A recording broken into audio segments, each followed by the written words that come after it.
O tema da palavra de hoje vai liberar o destino de alguma família aqui e de alguma geração aqui. Alguém crê nisso? Seus filhos, os filhos dos seus filhos vão usufruir do seu posicionamento profético. Abraão veio de uma família idólatra, construiu imagens, se torna o pai da fé.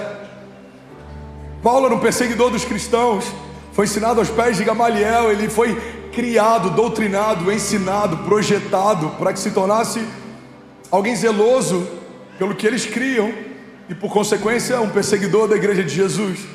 Sabe o que eu amo na história de Deus com homens que se tornaram vulneráveis para Ele, disponíveis para Ele? É que, a despeito dos projetos familiares, para alguns deles se cumpriu uma palavra de Deus. Alguém pode dizer glória a Deus por isso? Então, um se torna de perseguidor da igreja a plantador de igrejas, outro de pescador de peixes a pescador de homens. Eu não sei quem você era, eu não sei qual é o seu passado, eu não sei qual é a sua origem, mas eu vim declarar em nome de Jesus que, se você estiver disponível para o novo de Deus, o seu futuro vai parecer mais com o que Deus espera de você do que com o que os seus pais desenharam para você, desejaram para você, sonharam para você. Alguém crê nisso? Diga amém. Pastor, você está dizendo que os sonhos dos meus pais não são bons? Não, eles podem ser incríveis, gigantes, mas nenhum deles se compara aos sonhos de Deus para você. O Deus que fez tudo que existe quando nada existia, vai fazer de novo. Alguém crê nisso? Diga amém. O tema da mensagem de hoje, eu quero continuar dentro dessa série sobre as emoções. Eu preguei sobre isso dois domingos antes da gente receber o Danduque. Quando estava aqui no domingo que a gente recebeu o Danduque, foi surreal tudo que Deus fez. E eu falei sobre o centro das nossas emoções. A Bíblia diz que sobre tudo que se deve guardar, guarda o centro das suas emoções, porque desse lugar provém as fontes de vida. E hoje eu quero falar sobre o medo. Tem mais gente sendo saqueada pelo medo do que por qualquer outro gigante. Talvez o medo seja o gigante que tem parado você hoje. Eu vou além, irmão. Talvez você nem saiba que o medo tem sido o gigante que tem parado você. É como aquele gigante que afrontava o exército de Israel. Quando Davi chega e pergunta: quem é esse incircunciso filisteu? Aquelas palavras que aquele gigante liberava contra o exército e contra o povo de Deus, elas não começaram naquele momento, elas já estavam acontecendo há algum tempo. Irmão, guarda isso em nome de Jesus. Às vezes a gente está tão acostumado com a voz dos nossos gigantes que a gente já não se incomoda mais com eles. Muitas vezes a gente toma posse de algo que deveria rejeitar. Eu ministrei sobre isso no início do culto. O meu câncer, o meu problema, a minha crise, o meu divórcio. Tomamos posse daquilo que deveríamos rejeitar. Não é o seu gigante, não são os seus medos, não é a sua ansiedade. A Bíblia diz que Jesus levou sobre si todo jugo e toda maldição, todo cativeiro e toda enfermidade, e Ele fez de todo o inferno um espetáculo público, triunfando sobre eles na cruz. Então eu quero declarar e eu quero trazer a tua memória em nome de Jesus. E se você crê nisso, eu quero que você celebre que tudo o que se levanta contra você hoje já foi vencido por Jesus há mais de 2000 anos atrás. Você crê nisso? A nossa convicção numa vida vitoriosa não está ligada às batalhas que venceremos amanhã, está ligada a uma batalha que Jesus já venceu ontem. Não é sobre a minha performance atual, é sobre a performance final de Jesus. Não é porque nessa semana eu fui mais crente, não é porque nesse ano eu consegui vencer mais do que no ano passado. Não. As minhas vitórias futuras estão ancoradas numa vitória passada. Há mais de 2000 anos atrás, Jesus declarou: está consumado. E todos que estão debaixo desse nome carregam essa herança. Alguém aqui comigo, diga amém. Quero pregar aqui, mas eu preciso que alguém queira ouvir uma mensagem. Alguém que quer ouvir uma palavra nessa manhã? Por favor, provoque isso. Provoque essa atmosfera, provoque esse ambiente. 2017. Vocês ouviram? Aleluia. Aleluia. 2017 eu estava em Las Vegas e do nada eu me vi no meio do maior atentado terrorista com arma da história dos Estados Unidos. 2017 foi um ano agitado para mim. Foi um ano que eu quase morri, foi um ano em que eu venci a morte, Foi um ano em que eu fui para um leito de hospital e usei fralda, fiquei 35 dias internado, mas também foi um ano em que eu vi Deus me tirando daquele lugar e cumprindo promessas antigas. 2017 foi um ano em que eu ganhei uma viagem para Los Angeles 3 meses depois de sair da internação, e aquilo me renovou e foi incrível, mas também foi um ano em que eu estava no meio do maior atentado da história dos Estados Unidos. Irmão, eu não sei se você já viveu algo parecido com isso, mas eu vim do Rio de Janeiro e eu sei do que eu estou falando. É aterrorizante, é ruim a sensação. Tiroteio, medo, confusão. No Rio, infelizmente, é algo comum as pessoas vivenciarem isso. Arrastão, troca de tiros.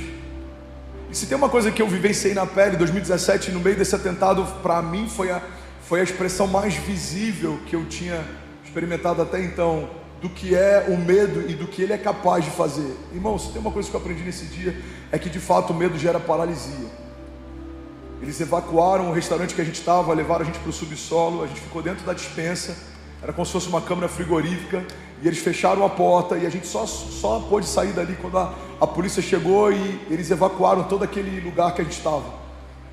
E eu lembro de ter visto algumas pessoas que eles literalmente pararam. Eu lembro de uma senhora, e essa senhora me marcou demais. Estava todo mundo descendo as escadas desesperado, e ela simplesmente parou. E as pessoas diziam para ela: vamos, você precisa se mover, a gente precisa descer. E ela falava: eu não consigo. Ela parou por causa do medo. E eu lembro que Deus falou muito comigo depois desse episódio a respeito do medo. Uma das coisas que Deus me ensinou sobre o medo é que o medo, ele não tem a função de gerar movimento. Pelo contrário, o medo tem como propósito gerar paralisia. Quando você via alguma coisa há algum tempo atrás, nos primórdios, quando você via um animal ou algo que você tinha medo, aquilo fazia você parar, fazia você parar, avaliar, recuar. O medo, ele faz com que a gente não seja tão impulsivo em alguns momentos, e ele pode até ter uma função protetiva. O problema é que quando o medo se torna o nosso conselheiro, a gente começa a enxergar o mundo a partir da perspectiva dele, e não da perspectiva de Deus, ou das promessas, e não da perspectiva da fé, ou dos milagres. Se o medo é o seu conselheiro, o conselho que ele sempre vai te dar é: não faça, não entre, não tente, não se lance, não confie, não comece, não creia. Por quê? Porque o medo tem uma função de gerar paralisia. Alguém está comigo? Diga amém. Mas existe uma palavra de Deus sobre você. E qual é a função das palavras de Deus? Em primeiro lugar, a função das palavras que saem da boca de Deus não são para comunicar uma ideia. Deus não é um comunicador, Deus é criador. Toda palavra que sai da boca de Deus cria uma realidade que não existia. Ele disse: haja, e tudo houve. Ele disse para que fosse feito, e tudo que foi feito se fez. Porque uma palavra saiu da boca de Deus. João diz que no princípio ele era o verbo estava com Deus, o verbo era Deus. E todas as coisas foram feitas por meio dele, sem ele nada do que foi feito se fez. O primeiro propósito da palavra de Deus é criar algo. A palavra de Deus, ela é criacional, ela gera o que não existia. Existe uma outra função incrível na palavra de Deus, que é de sustentar. Ele não só cria a realidade, como ele sustenta o que criou. Em Gênesis, uma das palavras que é utilizada para a criação de Deus é o bará. No original, você vê o bará de Deus em alguns momentos cruciais da construção da história. O que é o bará de Deus? É algo mais profundo do que uma criação. Significa que ele não só criou, mas sustenta o que foi criado. Deus, ele não só prometeu, mas sustenta o que foi prometido. Deus não só gerou, mas ele sustenta o que foi gerado. Alguém comigo aqui, diga amém. Então a palavra de Deus tem como propósito criativo, também tem como propósito sustentar o que prometeu. A palavra de Deus, ela é muito poderosa nos seus efeitos, porque ela também gera destino. Toda palavra que sai da boca de Deus a seu respeito gera destino. Você quer saber se uma palavra que você recebeu, ou que você teve uma impressão no seu espírito, é de Deus ou não? É muito simples ter esse termômetro. Toda palavra de Deus gera convicção, toda palavra do inferno gera condenação. Às vezes nos dão algumas palavras e são conselhos. Tem gente que fala: olha, deixa eu fazer uma crítica construtiva, só queria dar uma opinião. Se gera condenação, peso, medo, angústia, não vem da parte de Deus. Porque Deus até quando exorta, exorta em amor e sempre nos leva para um caminho mais alto. Então uma das funções da palavra de Deus é liberar o seu destino. Declaro com autoridade, diga: a palavra que sai da boca de Deus cria o que não existia, sustenta o que foi prometido e libera destinos. A palavra de Deus para Lázaro liberou o destino de Lázaro. Lázaro, vem para fora. A palavra de Deus para Abraão liberou o destino de Abraão, de toda uma geração. Sai da sua terra e do meio da sua parentela e vai para o lugar que eu vou te mostrar. A palavra de Deus para Jesus confirmou a identidade dele antes de Satanás vir para questioná-la. Esse é o meu filho em quem eu tenho o meu prazer. Foi o que Deus disse nas águas do batismo. Tempos depois, Satanás se apresenta para Jesus e a primeira tentação dele é questionar a identidade de Jesus. Se você for de fato filho de Deus, transforme essas pedras em pão. Irmão, guarda isso: a palavra que sai da boca de Deus sempre gera destino. E por consequência disso, a palavra que sai da boca de Deus sempre gera movimento. Deus é um Deus de movimento. Deus é um Deus de muitas águas. A voz dele é como o som de muitas águas. A Bíblia diz que se recebermos ele como nosso Salvador, do nosso interior fluirão rios de águas vivas. Uma vida com Deus é uma vida em movimento. Uma vida com Deus é uma vida saudável. Uma vida com Deus é uma vida frutífera. Uma vida com Deus é uma vida de glória em glória. E por conta disso, também vivemos de batalha em batalha, porque só há glória em meio a batalhas. Então, uma vida com Deus é uma vida de desafios, é uma vida de topos, mas também é uma vida de vales. É uma vida de provisão, mas também é uma vida de tentação, de levantes. Mas em todas essas coisas, somos mais do que vencedores em Cristo Jesus. Aleluia! Muita gente tem sido saqueado no seu destino profético, porque está esperando que o medo saia para que Deus comece. Está esperando que o medo cesse para que uma palavra se cumpra. O medo sempre vai ser um companheiro na sua jornada, guarda isso. Você não vai convidá-lo, você não vai recebê-lo bem muitas vezes, mas ele vai estar sempre ao seu redor. Basta uma brecha e ele vai se apresentar para te dar, e eu boto entre aspas, um suposto bom conselho. Quando palavras de vida cessam, quando eu não estou cheio da palavra, não me alimento das promessas, quando eu não trago a minha memória o que me dá esperança, eu estou tão vazio que qualquer palavra serve. E é nesse momento que o medo encontra lugar. Se estivermos vazios da palavra, abraçaremos palavras que não são de Deus como se fossem. Por quê? Porque para quem está na reserva, qualquer combustível serve. O medo, ele está sempre ao teu derredor, no seu dia mal, no dia do seu cansaço, no dia que uma porta se fecha. Se você permitir que ele te aconselhe, ele sempre vai fazer você acreditar que é melhor ser mais moderado, mais comedido. O medo, muitas vezes, ele é travestido de equilíbrio. Quantas vezes eu ouvi pessoas que vinham com um suposto bom conselho, na verdade o que eles me aconselhavam era me arriscar menos, confiar menos, me lançar menos, porque muitas vezes essa palavra, ela parece que é uma palavra de equilíbrio. Você precisa devagar, você precisa se envolver menos. Quantas pessoas que você conhece, familiares, pessoas do seu convívio, do seu ciclo social, pessoas que te amam, já não questionaram, por exemplo, o teu envolvimento com Jesus ou com a igreja? Você não acha que você está servindo demais, fazendo demais, se dedicando demais, buscando demais? Por que isso acontece? Porque quem não teve um encontro com Deus sempre vai chamar de desperdício, que a gente chama de adoração. Você está desperdiçando o seu sábado servindo? Não, eu estou adorando, meu Deus. Eu sei de onde Ele me tirou, eu sei quem Ele é para mim, eu sei o que Ele está fazendo na minha história. Mas quem não teve encontro com Deus vai chamar de desperdício, que nós chamamos de adoração. Muitas vezes os conselhos têm na sua origem o medo. Por quê? Porque todo medo, ele originalmente foi gerado pela dúvida. O medo é uma expressão de dúvida. Estou com medo de falir, é uma dúvida. Eu não sei se Deus vai prover, eu não sei se a porta vai continuar aberta, eu não sei se eu vou ter para pagar amanhã. O medo do divórcio, eu não sei se Deus vai sustentar meu casamento, eu não sei se eu vou ter o livramento, eu não sei se eu vou aguentar, eu não sei se eu vou ser renovado. O medo de não dar certo, eu não sei se vai acontecer, se vai se cumprir, se a porta vai se abrir. Irmão, todo medo é uma expressão de dúvida. E é por isso que o medo, muitas vezes, ele está roubando de nós uma convicção que não deve ser emocional. Foi o que eu falei no início do nosso culto. Confiança não é emocional. Eu não confio em Deus porque eu estou me sentindo bem. Eu confio em Deus porque Deus é bom, independente do que eu sinto. Sentimentos são transitórios, são momentâneos, são volúveis. Mas Deus não. O caráter dele é imutável. Ele é o mesmo ontem, hoje e para sempre. Todas as coisas podem passar, mas as palavras dele não passarão. Alguém comigo aqui, diga amém. Então o medo muitas vezes ele encontra espaço em lugares onde a gente não preencheu. Pastor, como eu posso estar mais protegido do medo? Quanto mais você se enche das palavras de Deus para você, menos espaço tem para dúvidas do inferno se alojarem em você. Eu não sei se eu sou amado. Deus amou o mundo de tal maneira que deu o seu único filho para que todo aquele que nele crê não pereça, mas seja salvo. Eu não sei se eu vou romper. Maior é o que está em nós do que tudo que se levanta ao nosso redor. Existe uma palavra que eu amo, a Bíblia diz: acaso Deus, ele prometeria algo que não tem o intuito de cumprir? Irmão, a palavra de Deus diz que ele não é homem para que minta, nem filho do homem para que se arrependa. Para cada dúvida que você tem, existem palavras de Deus para sucumbi-las.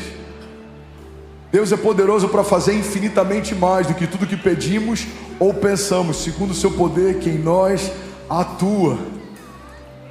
É Deus quem te guarda, é Deus quem te move, é Deus quem te guia, é Deus quem te sustenta, é Deus quem provê.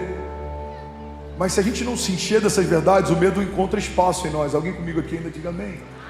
Eu preciso correr, porque eu preferi investir bastante tempo nesse primeiro culto profetizando, declarando. Eu vou ter 13 minutos para finalizar essa mensagem. Não, eu acho que não vai dar, mas eu continuo no segundo culto. Se você não puder, assista o terceiro ou o quarto. Mas eu queria falar sobre algo na história bíblica que é tão poderoso, porque fala a respeito desse contraste entre uma promessa e um medo, entre um destino profético e o medo. Irmão, guarda isso. Tem muita gente que carrega uma palavra poderosa, mas tem trazido à memória os medos do passado ao invés das promessas do futuro, marcas do passado ao invés das promessas do futuro, ladrões de alegria do passado ao invés das promessas do futuro. Todas as vezes que a gente consulta o nosso passado para entender sobre o nosso futuro, a gente pode viver uma crise. Você tem que voltar na sua origem em Deus, não no seu passado. O seu passado, ele fez parte da construção de quem você é. Guarda isso, irmão. Nós somos frutos do nosso passado, mas nós não podemos nos tornar reféns dele. O meu passado foi construído a partir de sentimentos, emoções, vivências, mas eu prefiro olhar para o futuro a partir de promessas do que a partir de experiências pessoais. Eu não consegui, eu não rompi. No passado eu não vi acontecer. Ok, o Evangelho entrou na minha história. Como que é a partir de hoje? Deus disse que vai acontecer, eu creio, já aconteceu. Deus disse que vai abrir, eu creio, já se abriu. Deus disse que vai fazer, eu creio, Ele já está fazendo uma coisa nova. Deus disse que vai conectar, Ele já está conectando. Deus disse que vai me enviar, Ele já está me enviando. Alguém crê nisso? Diga amém. Irmão, guarda isso em nome de Jesus. O processo já faz parte da promessa. Deus me deu essa palavra um tempo atrás, quando eu estava no meio de um deserto, e eu falei: Deus, quando que esse processo vai acabar para eu começar a viver a promessa? Deus disse: o processo já faz parte da promessa. A promessa que eu te fiz contemplava o processo que você está vivendo. Esse deserto já faz parte da promessa. Esse desafio já faz parte da promessa. Esse gigante já faz parte da promessa. Você acha que quando Davi enfrenta o gigante, algo fugiu do controle de Deus? Irmão, o gigante tirou Davi da invisibilidade e levou ele para o seu lugar de destino. Você acha que o cativeiro de José foi uma surpresa na história de Deus? O cativeiro de José tirou ele do meio do ciclo dos irmãos, mas colocou ele diante do faraó. Existem muitas coisas que parecem estar desmoronando aos seus olhos, mas aos olhos de Deus tudo está se encaixando. Deus está nos empurrando para um destino profético melhor, maior, mais poderoso do que tudo que já vivemos até aqui. Alguém crê nisso? Diga amém. Aleluia. Aleluia! Deus não foi pego de surpresa. Pedro tenta defender Jesus. Ele fala: não vou matar você, mestre. De forma alguma a gente vai deixar que isso aconteça. Jesus fala: aparta-te de mim, Satanás. O conselho dele parecia bom, sim ou não? Sim ou não, igreja? Eu vou proteger quem eu mais amo, eu vou proteger o mestre, eu não vou deixar que matem ele, eu não vou deixar que humilhem ele, que persigam ele, que crucifiquem ele. Guarda isso. Tem muitos conselhos que parecem bons aos nossos olhos, mas não nos empurram para o nosso lugar de destino. Jesus fala, aparta-te de mim, mas da mesma forma, quando Judas está vindo beijar Jesus e sinalizar quem era o Messias, quem era o mestre entre os discípulos, quando Jesus o recebe chamando ele de amigo. Ele fala, amigo, com um beijo você entrega o Filho do Homem. Por que Jesus chama Pedro, que tenta defendê-lo de Satanás, e chama Judas, que acaba de traí-lo, de amigo? Porque um estava poupando ele do seu destino profético, o outro estava empurrando para esse lugar. Guarda isso, irmão. O processo já faz parte da promessa. Jesus fala, olha, um de vocês vai me trair. Isso era uma crise? Não, isso era uma convicção. Alguém precisa me trair para que eu seja entregue, para que se cumpra a palavra, para que eu seja crucificado. A Bíblia já dizia, maldito é todo aquele colocado sobre o madeiro. A palavra já falava, cães me rodeiam. A palavra já fala sobre o sentimento que o Messias teria na cruz antes de ser crucificado, antes dele nascer. A palavra já dizia, Isaías, não havia beleza nele, ou formosura, ou nada que nos atraísse a ele, irmão. A palavra já dizia a respeito de tudo aquilo que se cumpriu em Jesus. Então quando o processo vem, Jesus olha para o processo, como diz a Bíblia, pela alegria que lhe fora proposta, suportou a vergonha e a dor. Por quê? Porque ele sabia que o processo fazia parte da promessa. Uau, José foi vendido, não vai se cumprir a promessa que Deus havia feito para ele. Não. José foi vendido, e é mais uma etapa dentro do cumprimento da promessa que Deus fez para ele. Davi foi perseguido, Daniel foi lançado entre leões, Moisés enfrentou desafios, enfrentou seca, enfrentou faraó, enfrentou exércitos, mas ele tocou a rocha e a água saiu. Ele colocou o cajado e o mar se abriu. Ele avançou e a palavra se cumpriu. Por quê? Declara com autoridade, levante suas mãos, diga com autoridade, diga, porque o processo já faz parte da promessa. Você crê nisso? Talvez você está vivendo um momento difícil. Deixa eu te dar uma boa notícia, o processo já faz parte da promessa. Não é algo paralelo a ela, é algo que faz parte dela. O martírio de Jesus, a traição de Judas, a perseguição dos cristãos da igreja primitiva, o primeiro mártir, apedrejado. A Bíblia diz que da face dele havia tanta glória, havia um esplendor. Na face do primeiro mártir, Estevão.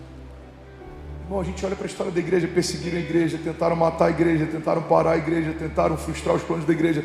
A igreja cresce cada vez mais, a igreja prospera cada vez mais, a igreja avança cada vez mais. Você está comigo ainda? Diga amém. Números 13:30 fala sobre os espias que são enviados para a terra prometida. Irmão, guarda isso, o fato de você ter promessas não vai livrar você da possibilidade de enfrentar medos. Esses homens que eu vou falar aqui, eles estavam debaixo de uma promessa. Eles viram o mar se abrir, eles viram pão cair do céu todos os dias, eles viram as roupas não se desgastarem ao longo de anos, eles viram a mão de Deus, o cuidado de Deus, a provisão de Deus. Estavam debaixo de uma promessa de Deus, foram guardados por Deus, guiados por Deus, libertos por Deus, enviados por Deus, e ainda assim o medo conseguiu encontrar espaço dentro deles. Estavam diante da terra prometida, estavam com medo de acessá-la. Irmão, guarda isso em nome de Jesus. Tem muita gente que se sacia só pelo fato de saber que tem promessas. Quantos gabinetes e conversas eu já fiz com pessoas que me disseram assim: pastor, tem 10 anos que eu ouço pessoas dizendo que eu vou ser um avivalista. Pastor, desde pequeno eu ouço que eu vou viver isso, que eu vou viver aquilo. Você percebe que essa pessoa está saciada só pelo fato de ter uma promessa. Irmão, uma promessa é bom, mas vê-la se cumprindo é melhor ainda.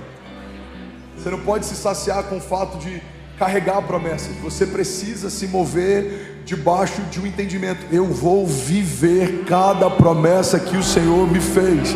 Mas os gigantes são grandes, mas o meu Deus é maior. Mas as muralhas são fortes, mas o meu Deus é mais forte que elas. Mas os levantes são demais, mas o meu Deus se levanta antes de cada um deles se levantar contra mim. Irmão, a gente tem que ter um entendimento que as promessas são estabelecidas através de processos, de levantes, de desafios, de retaliações. Mas em todas essas coisas, nós somos mais do que vencedores em Cristo Jesus. Alguém crê nisso? Diga amém. Deixa eu correr, Números 13:30 diz: então Caleb fez calar o povo perante Moisés, e ele disse: certamente subiremos e possuiremos em herança, porque seguramente prevaleceremos contra ela. Porém, os homens que com ele subiram disseram: não poderemos subir contra aquele povo, porque é mais forte do que nós. Alguém está comigo? Diga amém. Vou compartilhar bem rápido algumas chaves que me chamam a atenção nesse texto, e no próximo culto eu vou fazer uma pregação um pouco mais expositiva. Irmão, pega isso. Primeira coisa que me chama a atenção, versículo 30. Então Caleb fez calar o povo perante Moisés. Guarda isso em nome de Jesus.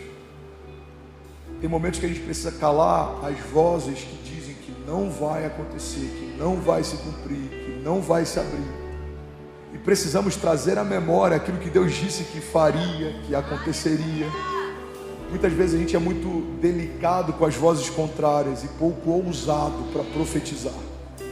Você quer um exemplo disso?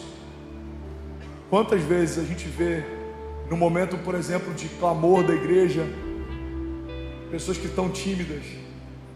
Você precisa de um milagre, seu casamento está em crise, a sua vida espiritual está um lixo, a sua empresa está quase fechando. Você fala: alguém que precisa de milagre, vem aqui à frente. Tem gente que não se expõe porque tem vergonha do que vão pensar, o que vão pensar de mim. As pessoas que estão aqui podem me conhecer. Irmão, muitas vezes a gente prefere se calar do que se posicionar e profetizar. Quem tem que se calar são as vozes contrárias ao nosso redor. Que se cale toda palavra maldita liberada sobre a minha casa, que se cale toda palavra contrária liberada sobre o meu ministério, que se cale toda palavra liberada em juízo contra mim, que se calem os meus opositores, que sejam reduzidos a nada, que sejam colocados debaixo dos nossos pés, os inimigos de Deus, que sejam abatidos. A gente tem que ser ousado contra aqueles que têm tentado paralisar a nossa casa, o nosso destino, a nossa promessa. Às vezes a gente é educado com o inferno, e muitas vezes a gente é ousado com o que não deveria ser. Eu vim do Rio de Janeiro, irmão, e uma coisa que faz parte da nossa cultura em muitas famílias é você ser barraqueiro. Alguém já conheceu alguém barraqueiro aqui?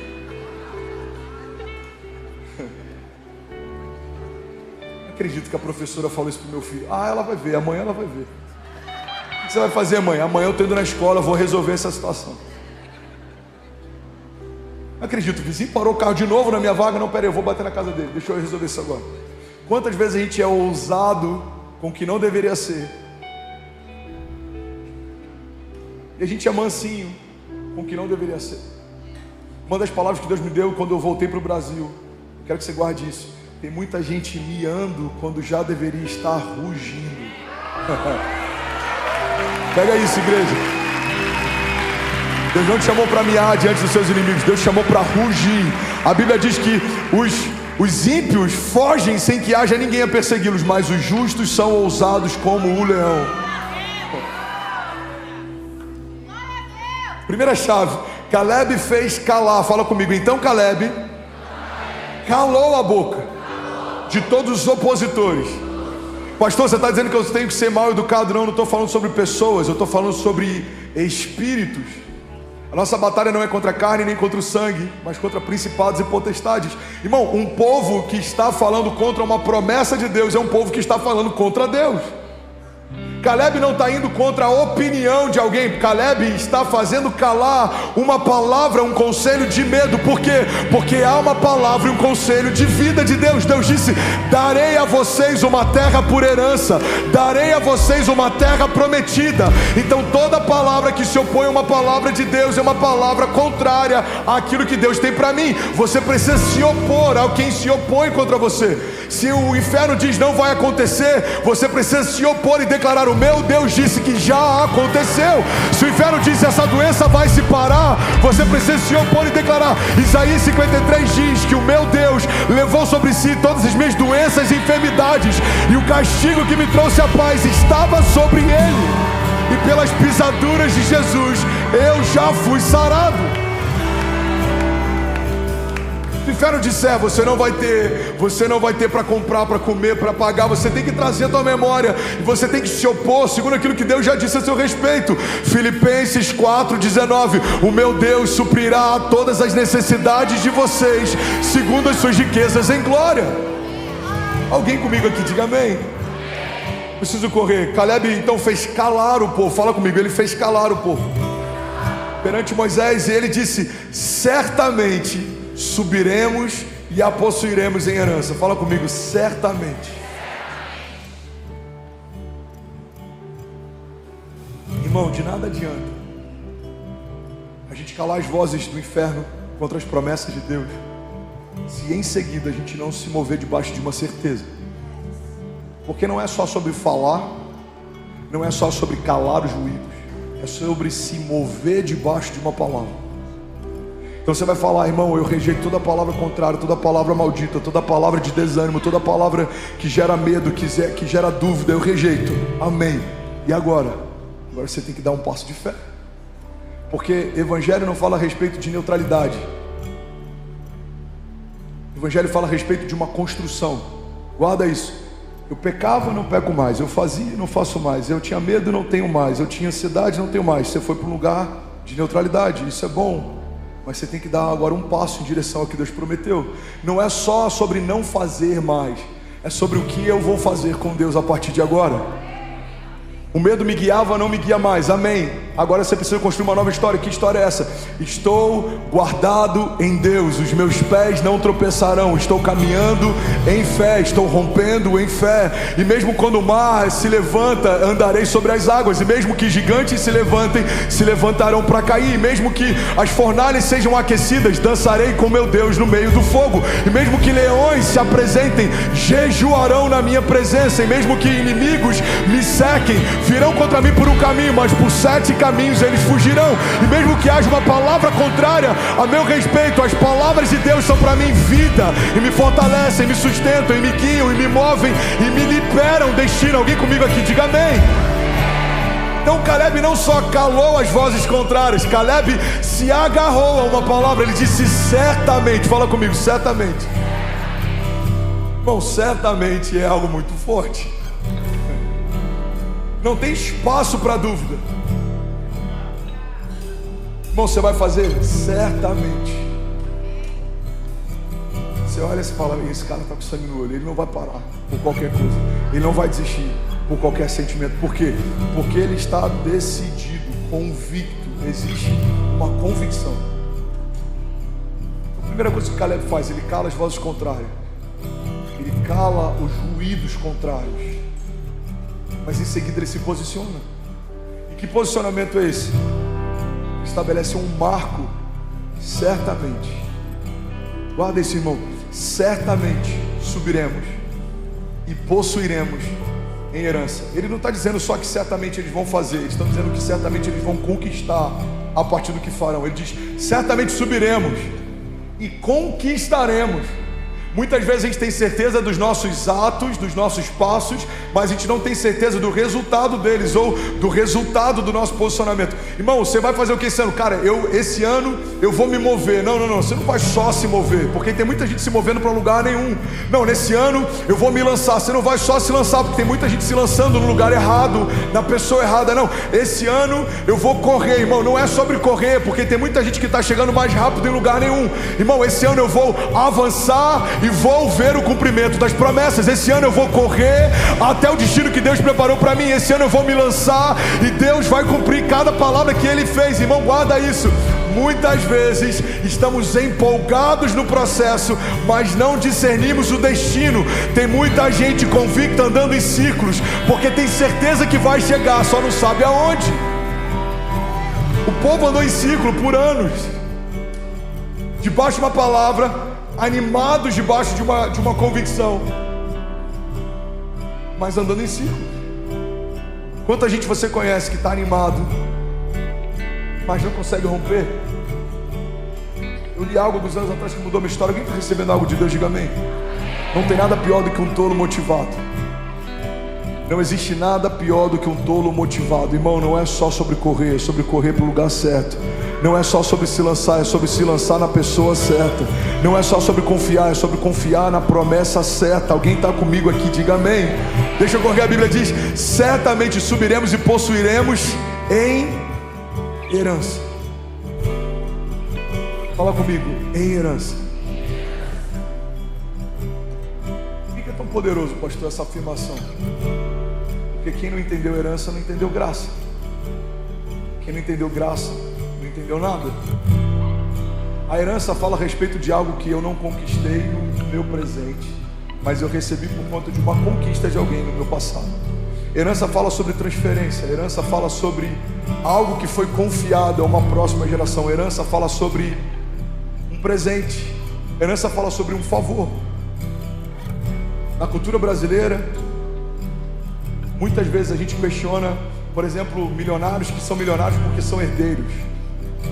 E a gente quer descredibilizar o que eles têm por conta da forma como conquistaram. Mas alguém conquistou para ele ter. Então, por mais que talvez o que ele faça hoje não seja extraordinário, o que alguém fez na sua linhagem foi, ele está usufruindo de um legado. Então, quando o Benício ou a Cecília ou a Chloe, por exemplo, estiverem vivendo algo glorioso, eu não posso credibilizar o que eles estão vivendo por conta de algo que eles receberam dos seus pais, porque eles não tiveram seus pais em algumas noites de sono, porque os seus pais estavam construindo algo que eles usufruiriam em algum momento. Alguém está comigo? Diga amém. Eles fazem parte dessa construção, por mais que não estejam necessariamente construindo, mas eles precisaram pagar um preço, nem que seja da ausência, do cansaço ou qualquer coisa dos seus pais, para que no futuro eles possam receber sobre eles uma transferência. Agora, no nosso caso, essa transferência não vem de homens, nem dos nossos pais, vem do próprio Deus. Existe uma herança justa liberada sobre aqueles que estão em Jesus. Tudo que eu tenho, tudo que eu faço, tudo que eu sou, toda a minha zona de graça, todo o talento que eu carrego, toda a palavra bendita, toda a promessa, tudo isso foi transferido de Deus para mim. Irmão, guarda isso. A Bíblia diz que aquele que não cometeu pecado se fez pecado por nós, para que nós fôssemos feitos justiça de Deus. A base do Evangelho, banda baixinho, por favor. A base do Evangelho é: Jesus não fez, eu vou usar aqui um português bem claro. Você está comigo? Diga amém. Jesus não fez pecado, Ele recebeu pecado. Da mesma forma, eu não fiz nenhum ato de justiça que me tornasse justo. Eu recebi justiça. Faz sentido? Por quê? Porque no Evangelho, tudo que existe de mais glorioso não foi conquistado, foi recebido. Eu não poderia me lavar, Jesus me lavou. Eu não poderia me salvar, Jesus me salvou. Eu não poderia me santificar, Jesus me santificou. Eu não poderia me defender, Jesus me defendeu. Eu não poderia me manter de pé, Jesus me mantém. Eu não saberia para onde ir, Jesus me disse para onde ir. Ele me deu palavras de destino. Eu não conseguiria me sustentar no caminho, Ele me sustenta. Então tudo que eu vivo, tudo que eu tenho, tudo que eu faço, tudo que eu sou, é porque Deus me deu. Todo dom que você tem, todo talento que você tem, no caso do seu pastor, o dom da oratória, da comunicação, essa visão, a fé de que vai acontecer, vai se cumprir, vai ser maior, vai ser mais glorioso, vai ser mais poderoso, a fé de que Deus vai fazer milagres, o sobrenatural vai acontecer. Irmão, até a fé que a gente tem, foi Deus quem deu. A fé vem por ouvir a palavra de Deus. O amor que eu tenho pelos meus filhos e pela minha esposa, não é porque eu sou bom, foi Deus quem me deu. A Bíblia diz: nós amamos porque Ele nos amou primeiro. A sabedoria que nós carregamos, seja ela sabedoria humana, sabedoria de Deus, sabedoria dos céus, do reino, ela é dada por Deus. A Bíblia diz: aquele que deseja sabedoria, peça a Deus, porque Ele dá livremente àqueles que pedem. Irmão, guarda isso. Tudo que você tem de bom foi Deus quem te deu. Você está comigo? Diga amém. O princípio da herança. Você recebeu uma herança. E Caleb entendia esse princípio, e ele confronta a incredulidade daqueles que não se moviam por esse princípio. A partir desse entendimento, ele diz: certamente subiremos e possuiremos em herança. Igreja, olha para mim. Seu ano pode ser o melhor ano da sua vida, não porque você vai tornar esse ano extraordinário, mas é porque você recebeu de Deus promessas a respeito de um ano extraordinário. Não é porque você é bom que a sua vida vai ser boa, é porque Deus é bom. Não é porque você é forte que os seus inimigos vão cair, é porque Deus é maior do que todos os inimigos que nos cercam. Não é porque a gente é incrível, é porque Deus é incrível. Somos pessoas ordinárias, mas servimos a um Deus extraordinário. Somos pessoas naturais, mas nos movemos por uma palavra e por um reino sobrenatural. Alguém comigo aqui, pelo amor de Deus, diga amém. Quem não entendeu herança, não entendeu graça. O Evangelho é sobre o que recebemos, não é sobre o que conquistamos. Naquela cruz, Jesus conquistou para mim salvação, libertação, favor, filiação. A Bíblia diz que recebemos o Espírito de adoção, pelo qual clamamos Abba Pai. Você não se fez filho, você foi feito filho. Ele te tornou filho. Nós fomos feitos escravos. O Evangelho nos tornou livres. Nós estávamos perdidos. O Evangelho nos trouxe para perto, nos deu destino. Alguém está comigo? Diga amém.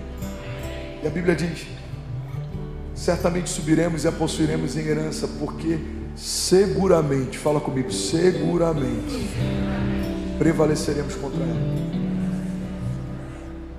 O que Caleb está dizendo? Não tem espaço para dúvida.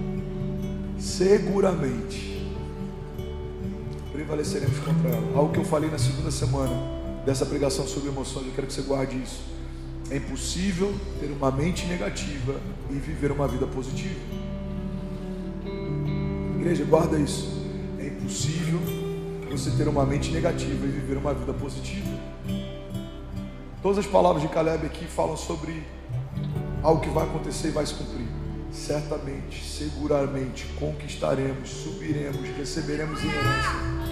Quantas vezes a gente tem gerado palavras negativas e ainda tem uma expectativa de viver algo positivo? Cara, eu não sei, essa semana, irmão, tá difícil. Cara, no meu emprego, meu patrão, meu Deus, a minha vida, a minha esposa, a minha sogra, a minha família, o meu cachorro, cara, a minha igreja, meu pastor. Você não está entendendo, irmão, essa semana, cara, esse ano tá difícil, eu quero que acabe logo. Eu quero, irmão, você tem que ter uma mente positiva e fazer confissões positivas. Pastor, mas você não acha que isso é positivismo? Só porque eu vou falar algo vai acontecer, você acha que isso é lei da atração? Não, isso é coerência. Boca fala o que o coração está cheio. Se o meu coração está cheio de esperança, o que sai da minha boca é esperança. Se o meu coração está cheio de promessas, o que sai da minha boca é promessa. Se o meu coração está cheio de alegria, o que sai da minha boca é alegria. Se o meu coração está cheio de medo, o que sai da minha boca é medo. Então Caleb diz: seguramente prevaleceremos contra ela. Versículo 31, eu vou finalizar aqui. Porém os homens que com ele subiram disseram: não poderemos subir contra aquele povo, porque ele é mais forte do que nós. Bom, guarda isso. Porém os homens que com ele subiram.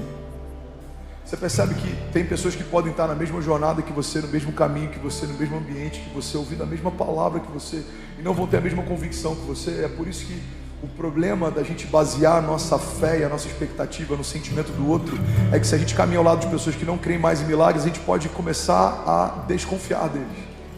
Se a gente começa a caminhar com pessoas que são ácidas em relação à igreja, a gente pode começar a perder a alegria de fazer parte da igreja. Irmão, guarda isso. Os mesmos homens subiram pelos mesmos caminhos e foram ao mesmo lugar, mas vieram com uma notícia diferente. Quantas pessoas, quando a gente recebeu a palavra de vir para cá, falaram: Fernandes, cuidado, Alphaville é um cemitério de pastores, eu vi muito ministério incrível, tentar a sorte aí e não consegui. Primeira coisa, irmão, cemitério é um lugar rico de nutrientes. É sobre os ossos do passado que construiremos o exército forte e poderoso. Deus me deu essa palavra em relação ao Alphaville, eu quero que você guarde isso. Quando o profeta diz: vale de ossos secos, voltem a viver, havia um exército forte e poderoso esperando uma palavra de ressurreição. E é isso que nós viemos fazer em Alphaville, em São Paulo, Brasil. Voltem a viver projetos, ministérios, voltem a viver sonhos ministeriais, palavras de Deus, voltem a viver palavras antigas, desígnios antigos, voltem a viver dons que foram em alguns momentos enterrados, esquecidos, adormecidos, voltem a viver. Alguém comigo, diga amém. Segunda coisa, irmão, quem se move por uma palavra não depende da sorte. Muita gente foi tentar a sorte. Pois é, e eu imagino por que deu errado quem veio tentar a sorte. Mas nós não viemos aqui fazer uma igreja debaixo de uma tentativa de sorte. Viemos construir algo poderoso em Deus debaixo de uma palavra. Alguém comigo diga amém. Então eles sobem pelo mesmo caminho. As pessoas estavam ao lado dele, mas a Bíblia diz, eles disseram: não poderemos contra aquele povo. Pega essa chave, irmão, porque eles são mais fortes do que nós. Está comigo? Diga amém. Alguém está recebendo algo de Deus? Bom, pega isso aqui. Isso é uma chave de sabedoria, pode abençoar você. A perspectiva dos espias era uma comparação entre eles e os inimigos. Todas as vezes que você comparar você com os seus inimigos, você vai ter medo. Por quê? Porque é muito provável que os seus inimigos sejam mais fortes do que você. Quem são os meus inimigos? Desânimo. Eu comecei há 35 anos a minha jornada. O desânimo está rondando a terra desde que o pecado entrou na criação. Luxúria, vaidade, que mais? Promiscuidade, amor ao dinheiro. O que derruba o ministério de um pastor? São esses, é o que a gente chama de pecados capitais. Não é uma definição bíblica, é uma definição cultural, mas é interessante para a gente usar ela como exemplo. Esses, entre aspas, pecados capitais é o que derrubam muitas pessoas. Então guarda isso, irmão. Todas as vezes que eu olho para os meus inimigos, eu tento achar forças em mim para confrontá-los, eu vou ter medo. Imagina Davi olhando para o gigante. Imagina Daniel olhando para os leões. Imagina Mesaque, Sadraque e Abidnego olhando para uma fornalha aquecida 7 vezes mais, que os soldados que foram lançá-los foram queimados só de chegar perto. Os seus inimigos muitas vezes são mais fortes do que você é, mas nenhum deles é mais forte do que o seu Deus é. Então pega isso. O problema dos espias que não acreditaram que entrariam e teriam por herança a terra prometida é que eles estavam se comparando com seus inimigos, mas eles precisavam comparar o Deus deles com o Deus do inimigo deles. É isso que Davi faz, eu já falei sobre isso aqui. Quem é esse incircunciso filisteu? Um incircunciso era um homem sem aliança. O que Davi está dizendo em outras palavras é: como que um homem que não carrega uma aliança de Deus está afrontando um povo que caminha debaixo de uma aliança de Deus? Davi se garantiu na aliança que tinha, e ele viu a fragilidade do gigante na ausência da aliança que ele não tinha. Então guarda isso, irmão. Os seus inimigos não têm uma aliança com Deus. O câncer não tem uma aliança com Deus. O medo não tem uma aliança com Deus. A depressão não tem uma aliança com Deus. O divórcio não tem uma aliança com Deus. A escassez não tem uma aliança com Deus. A morte não tem uma aliança com Deus. Mas nós que estamos em Cristo Jesus, estamos firmados debaixo de uma aliança feita não por mãos humanas, como diz a palavra, nem feita por tinta ou caneta, mas feita pelo próprio sangue do Cordeiro de Deus. O Filho de Deus assinou com seu próprio sangue uma procuração e deu aos seus filhos a chave do reino dos céus para ligarem e desligarem, para se moverem e avançarem. Há alguém comigo aqui, pelo amor de Deus? Aleluia. Aleluia. Eu preciso terminar, fica de pé no seu lugar para parecer que está acabando. Fica de pé. Alguém está recebendo algo aqui? Não poderemos subir contra aquele povo. Por quê? Porque aquele povo é mais forte do que nós. Pode até ser, mas o Deus daquele povo não é mais poderoso do que o nosso Deus. Se Deus prometeu, Ele é fiel para cumprir. Se Deus fez uma promessa, Ele é fiel para sustentá-la. Você crê nisso? Diga amém. E eu finalizo aqui, Números 13, 33. Olha o que eles dizem: éramos aos nossos olhos como gafanhotos, e assim também éramos aos olhos deles. Os espíritos estão falando: irmão, não só os nossos inimigos acham que a gente é fraco, como a gente olha para a gente mesmo e a gente se sente fraco. Mas olha que interessante isso. Josué 2,9. Prostituta Raabe, ela diz algo poderoso. Ela diz o seguinte: da mesma forma que o povo de Deus estava com medo de avançar, aquele povo estava com medo do povo de Deus avançar. seus inimigos, irmão, guarda isso. Todo principado e potestade, toda palavra contrária, tudo que se levanta contra você, ele não tem medo quando você está na igreja, ele não tem medo quando você está num GC, ele não tem medo quando você vem num culto, mas ele começa a temer quando você entende quem você é, o que você carrega, debaixo da palavra que você caminha. Você crê nisso? Olha o que diz a palavra, Josué 2,9. E lhes disse: eu sei que o Senhor deu a vocês essa terra, e vocês nos causaram um medo terrível, e todos os habitantes, esse aqui é uma pessoa da terra que eles queriam conquistar e estavam com medo de conquistar. Olha os relatos que ela está dizendo. E todos os habitantes dessa terra estavam apavorados por causa de vocês. Por que eles tinham medo? Guarda isso, irmão. Pois temos ouvido como o Senhor secou as águas do Mar Vermelho perante vocês quando saíram do Egito, e o que vocês fizeram a leste do Jordão com Seom e Og e os 2 reis amorreus que vocês aniquilaram.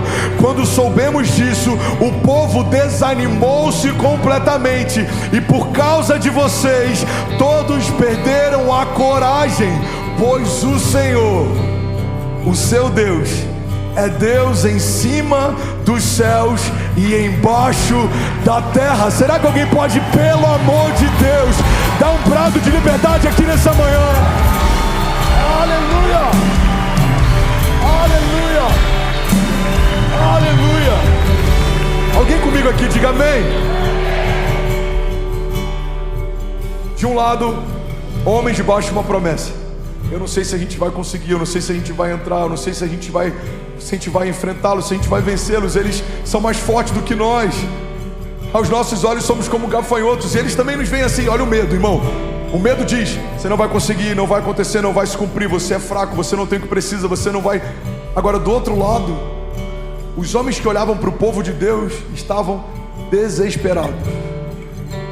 Por que eles estavam desesperados? Pela força do exército deles? Estavam desesperados pela capacidade armamentística deles? Não. Estavam desesperados porque eles ouviram os testemunhos daquilo que Deus havia feito a respeito deles no passado. Guarda isso. Quando ouvimos que Deus secou o mar para vocês passarem, quando ouvimos que vocês aniquilaram reis durante a travessia, quando ouvimos que Deus fez, quando ouvimos que Deus fez, quando ouvimos que Deus abriu, quando ouvimos que Deus cumpriu, quando ouvimos que Deus proveu, irmão, guarda isso. Os nossos inimigos podem não conhecer a nossa força, mas eles conhecem a força do nosso Deus. Max Lucado diz: olhe para os seus gigantes e você tropeçará, olhe para o seu Deus e os seus gigantes tropeçarão. Você quer uma chave para vencer o medo? Para de procurar em você a resposta. Não é sobre você, é sobre Ele, é tudo sobre Ele. Você carrega um poder, o mesmo poder que ressuscitou Jesus Cristo dos mortos. Vamos, igreja, alguém aqui? E aí, tudo bem? Você acabou agora de assistir um vídeo. Se você ainda não está inscrito, já se inscreve também no nosso canal, ativa esse sininho aqui embaixo de notificação, e toda vez que eu fizer uma live ou estiver transmitindo uma mensagem ao vivo, você vai ser um dos primeiros a saber. Mas eu deixei mais 2 indicações aqui que eu espero que façam muito sentido para você. Então já aproveita e clica para assistir a próxima mensagem, beleza? Seja bem-vindo ao time de incendiários, e eu espero de verdade que essas mensagens mudem a sua vida como elas têm mudado a minha também. Até a próxima. Valeu!